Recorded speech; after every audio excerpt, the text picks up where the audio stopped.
On teste à Monaco pour fluidifier la circulation. Chaque matin, 40 000 personnes se rendent dans la principauté pour travailler et se retrouvent dans les embouteillages.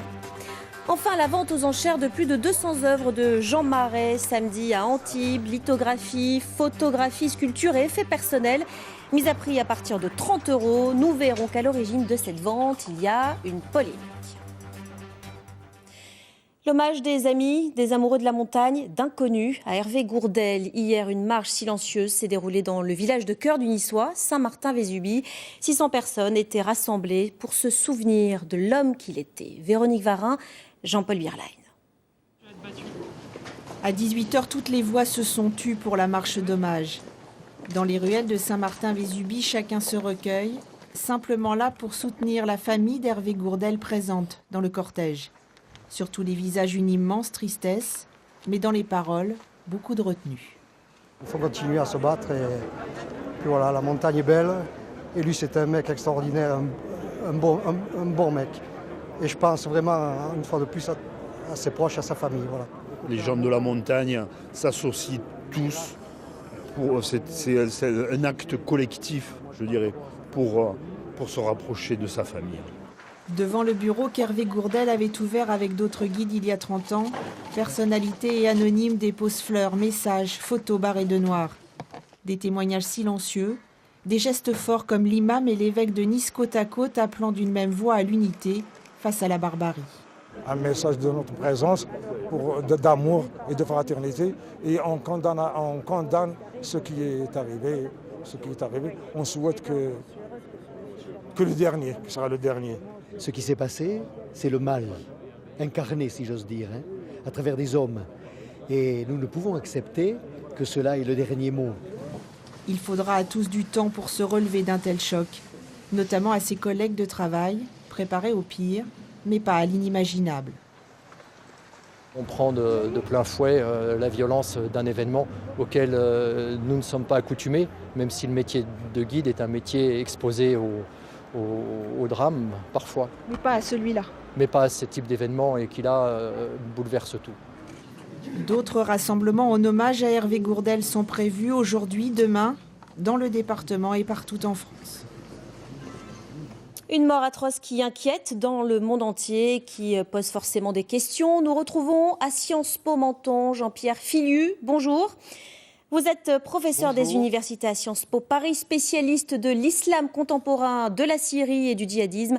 Alors, ces groupuscules comme les soldats du califat qui revendiquent l'exécution d'Hervé Gourdel exècrent l'Occident, avant tout pour ce qu'ils représentent.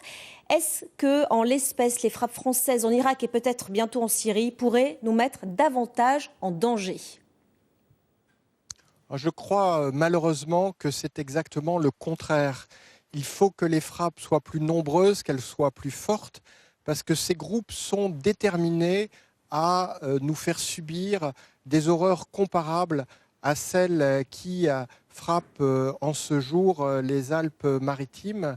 Et c'est pour justement neutraliser cette menace, la neutraliser à la source, qu'il faut continuer cette campagne contre Daesh, contre ces barbares, et qui ont déjà fait subir l'inimaginable à Saint-Martin-de-Vésubie. On va revenir un petit peu plus tard dans cette interview sur les moyens de lutter contre ces djihadistes. Si vous nous dites qu'il n'y a pas des raisons de s'inquiéter concernant l'intervention de la France. En revanche, ce qui inquiète pour l'instant le pays, ce sont ces Français qui sont allés faire le djihad notamment en Syrie et qui reviendront sans doute un jour. Tous sont-ils dangereux et peut-on définitivement leur enlever ce qu'ils ont dans la tête, ce qu'on leur a mis dans la tête ?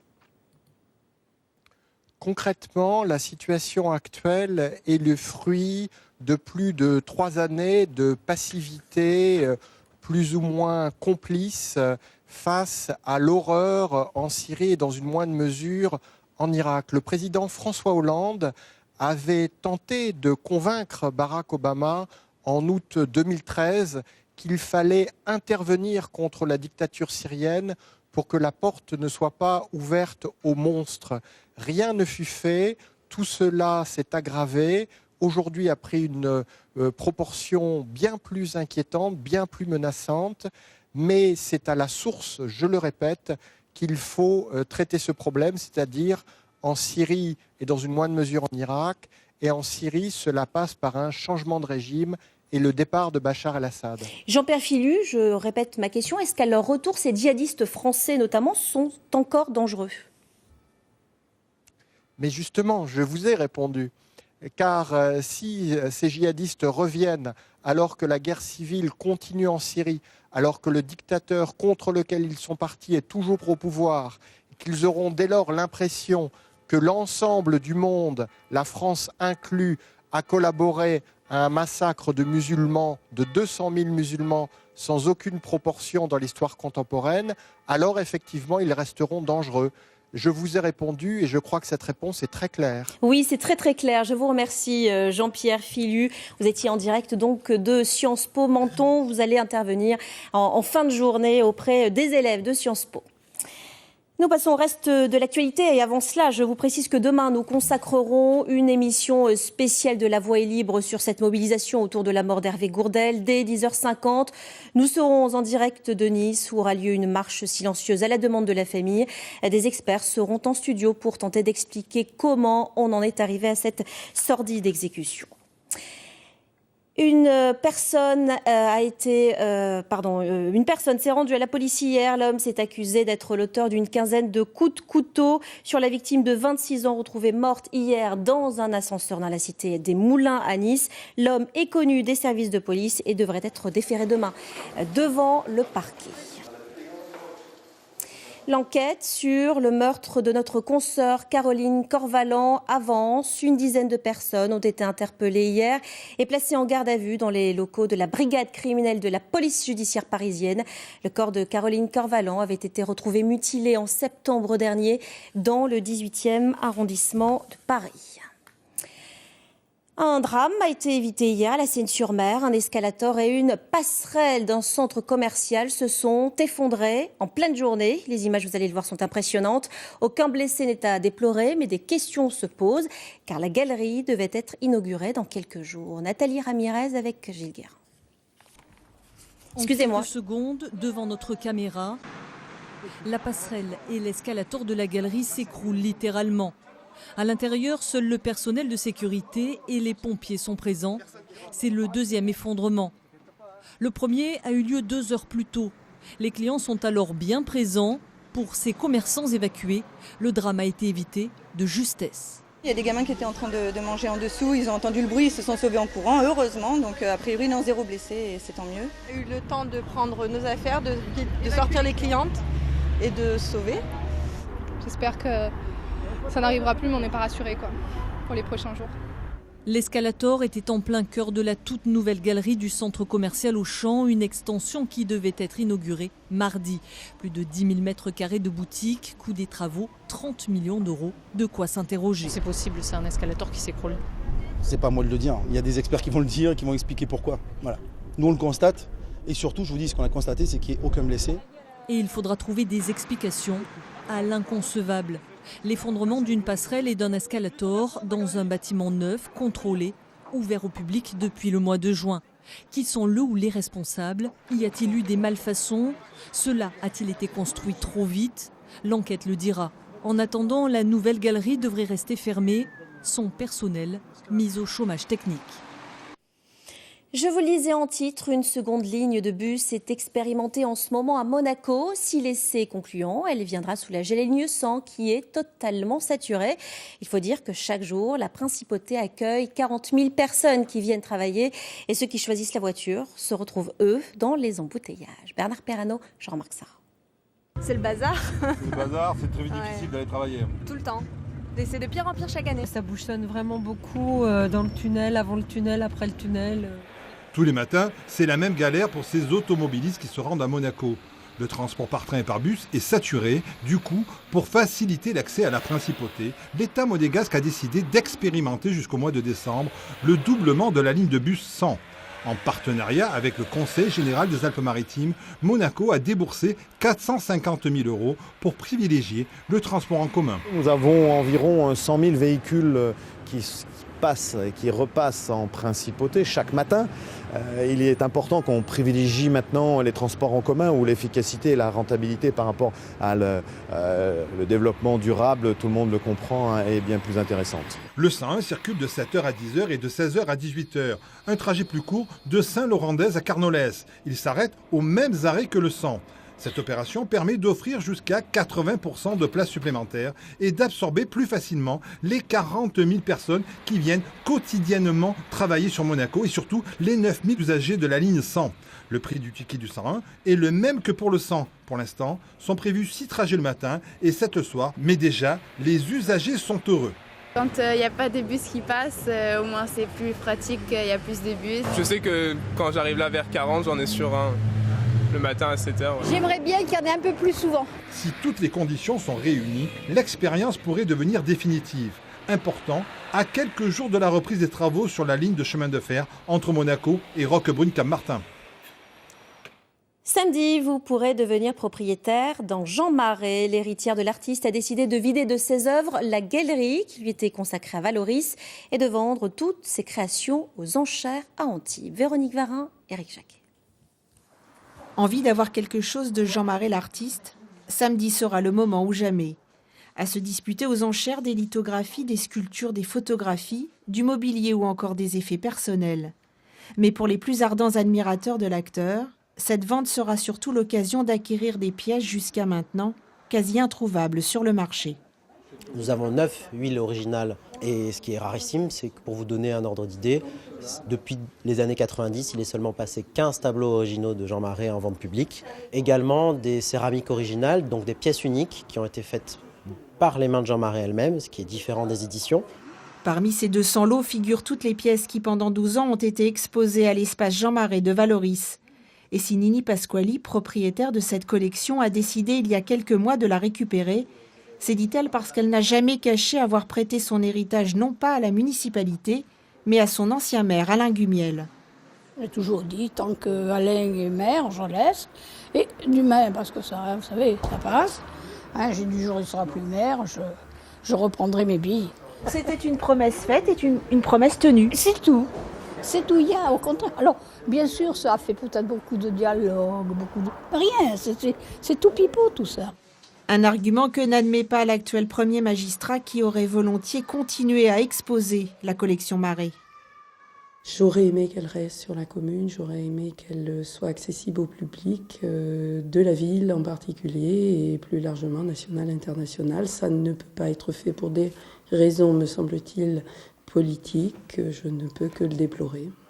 Des mises à prix de 30 à 3 000 euros rendront accessibles à beaucoup des œuvres autrefois visibles par tous.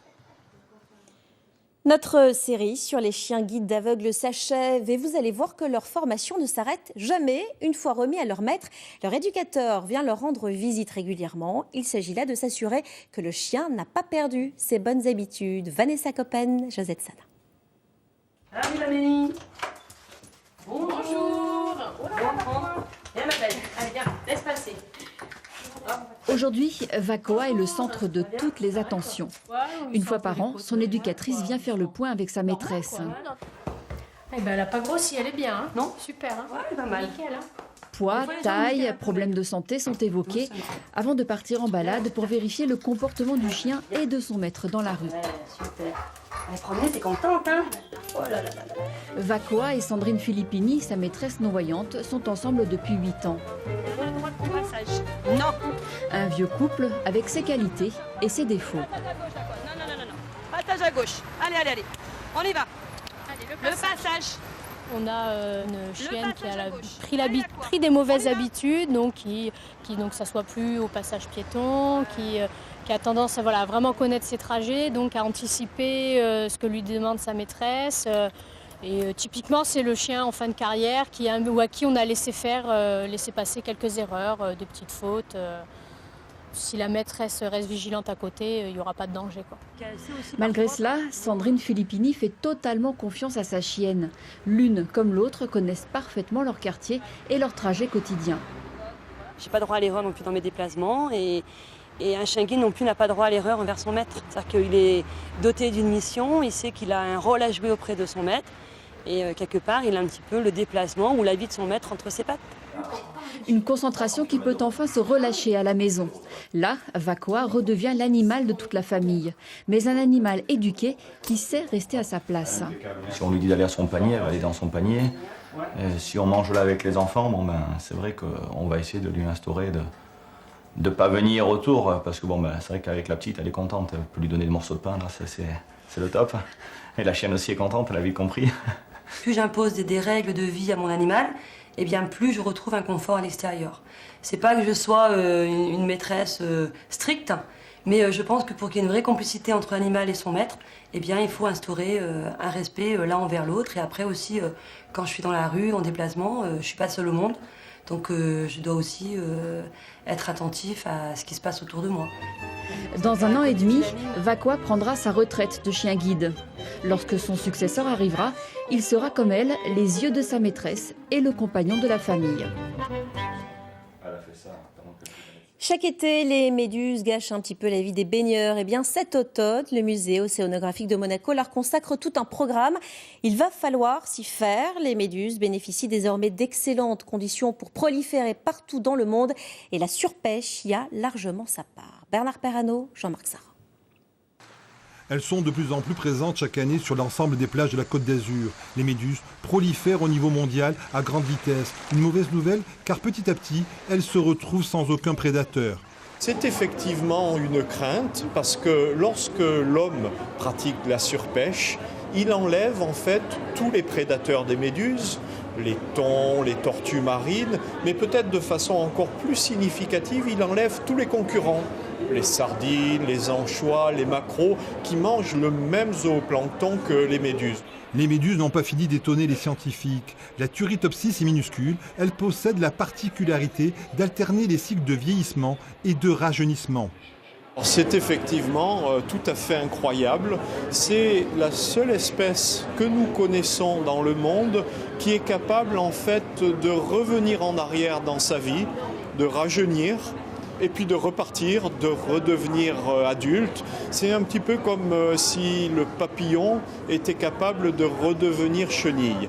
Le musée océanographique de Monaco leur consacre tout un programme. Conférences, parutions de livres et surtout aquarium pour que les touristes découvrent ces animaux constitués de 98% d'eau. Vieilles de plus de 650 ans, les méduses envahissent de plus en plus les mers et les océans grâce à la pollution de l'homme. C'est en fait un symptôme qui démontre la mauvaise santé de nos océans. Donc nous avons essayé de comprendre pourquoi et c'est aussi un message en disant essayons de nous comporter de façon plus raisonnable vis-à-vis de nos océans. Les méduses sont observées partout dans le monde. Elles sont considérées comme des prédateurs dangereux pour l'homme. Et c'est la fin de cette édition. Tout de suite, votre édition nationale. Passez une belle journée sur France 3.